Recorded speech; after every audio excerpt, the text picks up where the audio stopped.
नमस्कार दोस्तों, स्वागत है आपका हमारे चैनल लेटेस्ट खबर चैनल पर। दोस्तों, इस बार का राज्यसभा सांसद का चुनाव भी दिलचस्प हो गया है, क्योंकि अगर अखिलेश यादव को तीसरी सीट जीतनी है तो ओपी राजभर या जयंत चौधरी के विधायक तोड़ने होंगे, क्योंकि यहां उम्मीदवार 11 हैं और सीटें 10। एक सीट पर सपा और बीजेपी के लिए लड़ाई रोचक हो गई है। दोस्तों, उत्तर प्रदेश में राज्यसभा चुनाव रोचक हो चला है। यहां 10 सीटों पर चुनाव होना है। बीजेपी ने जहां यूपी में 8 सीटों पर उम्मीदवार उतारे हैं, जबकि 3 सीटों पर समाजवादी पार्टी ने उम्मीदवारों का ऐलान किया है। सियासी गणित कुछ ऐसी है कि बीजेपी के 8वें उम्मीदवार की एंट्री ने सपा का खेल बिगाड़ दिया है। बीजेपी ने संजय सेठ के रूप जो 8वां उम्मीदवार उतारा है, वो समाजवादी पार्टी के बीच आपसी लड़ाई की वजह से है। पहले बीजेपी ने 7 उम्मीदवार उतारे थे। ऐसे में सपा की लिस्ट पर सवाल उठने के बाद बीजेपी ने नॉमिनेशन के आखिरी दिन संजय सेठ का तुरुप के इक्के के रूप में नामांकन कराया है। दोस्तों, अब समस्या ये है कि सीट 10 उम्मीदवार 11 हैं। समाजवादी पार्टी की राज्यसभा की लिस्ट में जया बच्चन, रामजी सुमन और आलोक रंजन हैं।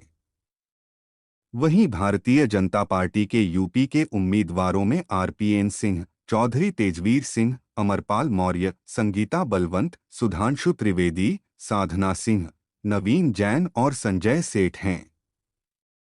दोस्तों, अब जानते हैं कि क्या है नंबर गेम। नंबर गेम ये है कि सीटें 10 हैं और प्रत्याशी 11। ऐसे में अब 10वीं सीट के लिए चुनावी लड़ाई होगी। दामवपेंच के जरिए इस सीट पर प्रत्याशी राज्यसभा जाएगा। बीजेपी के 8वें उम्मीदवार संजय सेठ कभी समाजवादी पार्टी के साथ थे। सपा के समर्थन से राज्यसभा से सांसद भी थे। उन्हें उतारकर बीजेपी ने सपा का खेल बिगाड़ दिया है। दोस्तों, अब ये भी समझते हैं कि क्यों आसान नहीं है लड़ाई, क्योंकि संजय सेठ को राज्यसभा भेजने के लिए बीजेपी के पास 10 वोटों की कमी है। इसके साथ ही जयंत चौधरी के मुस्लिम विधायकों की टूट का डर भी संजय सेठ के लिए मुश्किल है। जयंत चौधरी के 9 में से 4 विधायक सपा के हैं, जो आरएलडी के टिकट पर 2022 में चुनाव जीते थे। इसके अलावा ओपी राजभर के 3 विधायकों के टूट का डर भी है, जो उनके सिंबल पर चुनाव जीते हैं। बसपा का 1 वोट भी अभी असमंजस की स्थिति में है। दोस्तों, बीजेपी के पास कितने वोट हैं? अब समझिए, राज्यसभा में 10 सीटें हैं। एक सीट के लिए 37 वोटों की जरूरत है। बीजेपी के पास 252 वोट हैं। अपना दल के 13 वोट हैं, वहीं आरएलडी के 9 वोट हैं। बीजेपी के उम्मीदवार 7 हैं और वोटों की संख्या चाहिए 259।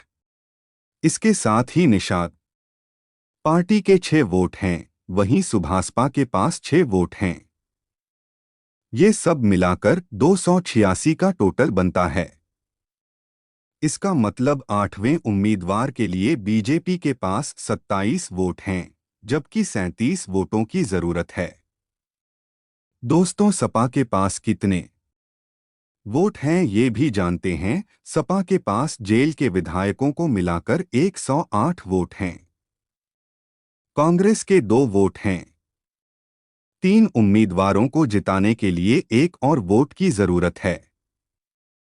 अगर पल्लवी पटेल सपा के उम्मीदवार को वोट नहीं देती हैं तो 2 वोटों की जरूरत होगी, और अगर जेल वाले विधायक नहीं आते हैं तो हो सकता है 4 वोटों की जरूरत पड़ जाए। हालांकि ऐसी स्थिति में वोटों का गणित भी बदल सकता है। वहीं अगर वरीयता में वोटिंग होती है तो संजय सिंह को वहां भी फायदा हो सकता है।